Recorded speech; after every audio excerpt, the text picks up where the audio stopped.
자, 오늘은요, 철학자 에리히 프롬의 지혜를 한번 빌려볼까 해요. 과연 진짜 어른, 성숙한 어른이라는 게 대체 뭘까? 그 본질에 대해 한번 깊이 들어가 보겠습니다. 시작부터 아주 핵심적인 질문을 하나 던져볼게요. 여러분, 진정한 성숙함이란 게 뭘까요? 우리 주변에서 또 일상 속에서 그런 사람을 어떻게 알아볼 수 있을까요? 자, 이 질문에 대한 답을 찾기 위해서요, 우리가 가장 잘하는 관계에서부터 한번 시작해보죠. 바로 부모와 자식 관계입니다. 주변을 둘러보면 이런 부모님들 어렵지 않게 볼 수 있죠. 자녀의 성공을 마치 내 트로피처럼 여기고 우리 가족이라는 좁은 울타리 안에만 사랑을 쏟는 분들이요. 그런데 또 다른 한편에는 정반대의 부모님들도 계시죠. 내 아이를 사랑하는 그 마음이 발판이 돼서 주변 이웃, 공동체의 다른 아이들에게까지 따뜻한 시선을 보내는 그런 분들 말이에요. 바로 이 지점에서 정말 흥미로운 이야기가 시작됩니다. 철학자 에리 프롬이요, 이렇게나 다른 두 부모의 모습을 설명하는 아주 기가 막힌 틀을 제시하거든요. 네, 바로 프롬의 핵심 개념인 소유냐 존재냐의 문제입니다. 프롬은 인간의 삶을 근본적으로 다른 두 가지 방식으로 나눴어요. 하나는 소유 양식, 그리고 다른 하나는 존재 양식입니다. 자, 먼저 첫 번째 길, 소유 양식부터 살펴볼까요? 이 길을 걷는 부모는요, 자녀를 하나의 독립된 사람으로 보는 게 아니에요. 뭐랄까, 내가 마음대로 할 수 있는 내 소유물처럼 생각하는 거죠. 그러다 보니 자녀가 커서 자기만의 길을 가려고 하면 그걸 마치 내 몸의 일부가 떨어져 나가는 것처럼 느끼는 거예요. 내가 정말 아끼던 소유물을 누가 빼앗아가는 듯한 그런 상실감을 느끼는 거죠. 이것과 정말 정반대에 있는 게 바로 존재 양식입니다. 이 세계에서는 사랑이 소유의 문제가 아니에요. 그냥 그 존재 자체를 존중하고 깊은 관계를 맺는 것, 그게 전부입니다. 이런 부모님들은 자녀가 자기 자신만의 색깔을 찾아가는 그 모든 과정을 그냥 지켜보고 축복해줘요.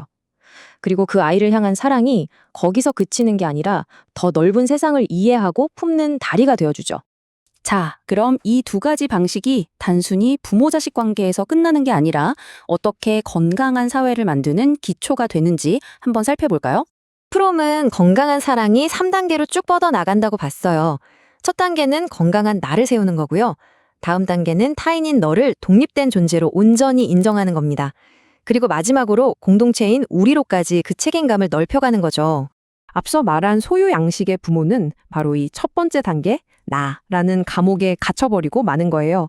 자녀, 즉 너를 그저 내 목적을 이루기 위한 도구로만 보니까 결국엔 스스로 고립될 수밖에 없겠죠. 하지만 존재 양식의 부모는 달라요. 이 나에서 너로, 그리고 우리로 향하는 여정을 아주 성공적으로 해냅니다. 사랑이 어떻게 더 큰 세상으로 확장될 수 있는지를 자기 삶으로 직접 보여주는 거죠. 자, 그렇다면 이 두 가지 길, 그러니까 나라는 벽 안에 갇히는 삶과 우리라는 세상으로 나아가는 삶은 과연 자녀에게 어떤 차이를 만들어낼까요? 어떤 유산을 남기게 될까요? 이런 말이 있죠. 부모의 삶은 자녀가 평생 읽는 가장 중요한 교과서라고요.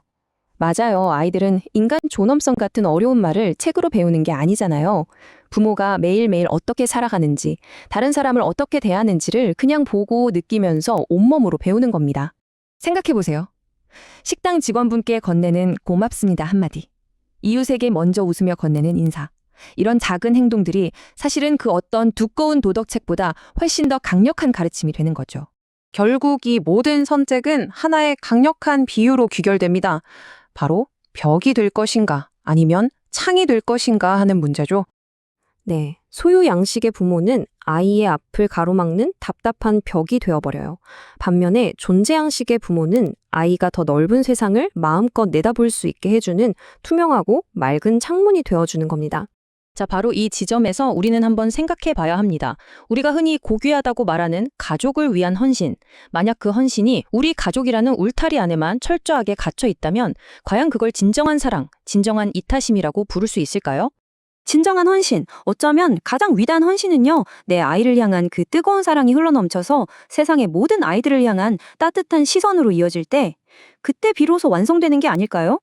이게 바로 에리히 프롬이 말하고자 했던 핵심이에요. 인간은 결국 사랑이라는 행위를 통해서만 비로소 진짜 자기 자신이 될 수 있다는 거죠. 자, 이제 마지막으로 여러분께 이 질문을 남기고 싶습니다.